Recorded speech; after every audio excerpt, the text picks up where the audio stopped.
Yes, peace. Want to make this quick video. This is concerning the Diaspora Part 1 of the Children of Israel. Brief version.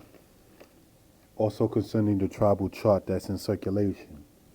We're going to go straight to 2 Kings 17, verse 1, giving praise and glory to the Most High. In the first year of Ahaz, the king of Judah, began Hosea, the son of Elah, to reign in Samaria over Israel 9 years. And he did that which was evil in the sight of the Most High, but not as the kings of Israel that were before him. Against him came up Shalmaneser, the king of Assyria, and Hosea became his servant, and gave him presents.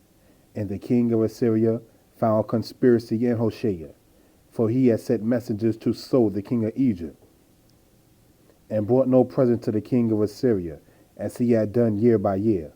Therefore the king of Assyria shut him up and bound him in prison. Then the king of Assyria came up throughout all the land, and went up to Samaria and besieged it 3 years. In the 9th year of Hoshea, the king of Assyria took Samaria, and carried Israel away into Assyria, and placed them in Halah, and in Habor, by the river of Gozan, and in the cities of the Medes. So what this is talking about right here, emphatically, is about the fact that during the rulership of Hosea, the king of Israel, you had the Assyrian king Shalmaneser, also known as Shalmaneser V, and he was the successor of Tiglath-Pileser, who went up, as it says in verse 5. Then the king of Assyria came up throughout all the land, and went up to Samaria and besieged it 3 years. Now, if we go from there, let's go to 1 Kings chapter 12, verse 17. We're going to go according to this. 1 Kings 12:17 says, But as for the children of Israel which dwelt in the cities of Judah, Rehoboam reigned over them. So we're talking several hundred years prior to 2 Kings 17. We see that there were Israelites who would have been of the northern kingdom that lived in Judah. That's very important to remember. Now, if we go into the book of 2 Kings chapter 24, verse 8. 2 Kings 24, we're going to start in verse 8. And it says, Jehoiakim was 18 years old when he began to reign, and he reigned in Jerusalem 3 months. And his mother's name was Nehushta, the daughter of Elnathan of Jerusalem. And he did that which was evil in the sight of Yah, according to all that his father had done. At that time the servants of Nebuchadnezzar, king of Babylon, came up against Jerusalem, and the city was besieged. And Nebuchadnezzar, king of Babylon, came against the city, and his servants did besiege it. And Jehoiakim, king of Judah, went out to the king of Babylon, he and his mother, and his servants, and his princes, and his officers. And the king of Babylon took him in the 8th year of his reign. And he carried out thence all the treasures of the house of Yah, and the treasures of the king's house, and cut in pieces all the vessels of gold, which Solomon, king of Israel, had made, in the temple of the Most High, as the Most High had said. And he carried away all Jerusalem, and all the princes, and all the mighty men of valor, even 10,000 captives. And all the craftsmen and smiths, none remained, save the poorest sort of the people of the land. So this right here, we just seeing in several years after the rulership of Ahaz, because you had Ahaz, Hezekiah, Manasseh.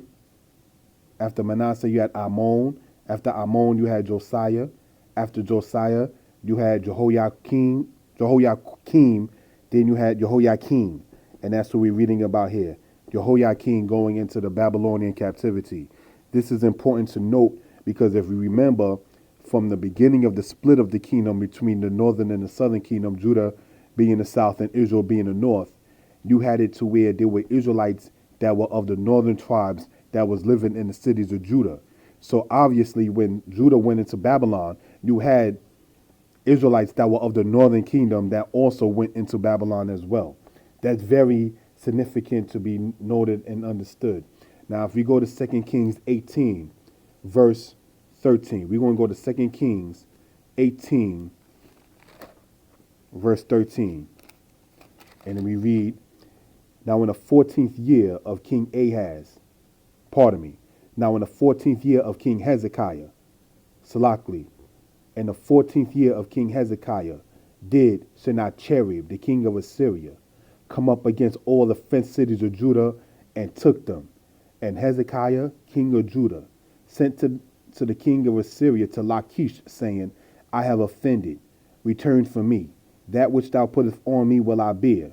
And the king of Assyria appointed unto Hezekiah, king of Judah, 300 talents of silver and 30 talents of gold. Now, this right here just goes to show that you had to where in the Assyrian kingdom, you had Tiglath-Pileser, you had Shalmaneser, you had Sargon, and then you had this individual here named Sennacherib. Sennacherib actually took people from the tribe of Judah into the Assyrian captivity. Now, when you go into your own time in Isaiah 36, it explains that. All right? So now, that's very important to know certain of those little things. You had Israel of the northern kingdom living in Judah. You had Judah that went into Babylon. So thus, by default, you had Israel also in Babylon. Then you also read about Judah going into Assyrian captivity, as we also read about the northern kingdom of Israel going into Assyrian captivity.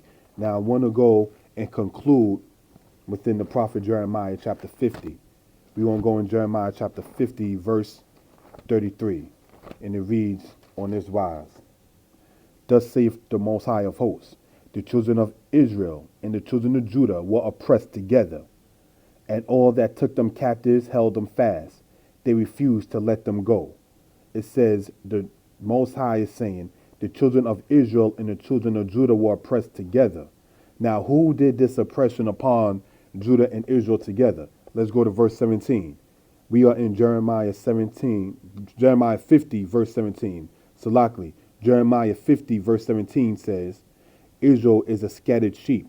The lions have driven him away. First, the king of Assyria hath devoured him, and last, this Nebuchadnezzar, king of Babylon, had broken his bones. So what it's talking about when it says that Judah and Israel was oppressed together, they were oppressed together by Assyria and later Babylon. So these couple of scriptures right here just goes to show what happened with the diaspora of Israel. It wasn't just set Judah, Babylon, Israel, the northern to Assyria. It didn't only go like that because you had Judah in Assyria and Israel and Babylon. So obviously now when you get to the book of Ezra, chapter 3, and it said the children of Israel were in their cities, we have to know and understand that that was not only people of the southern kingdom of Judah alone. Because in the southern kingdom, you had Israelites of the north. And obviously, by default, in the northern kingdom, you had Judah that was in there as well. So certain scriptures right here kind of lets it be noted that certain understandings about the tribes and diaspora is incorrect. Shalom.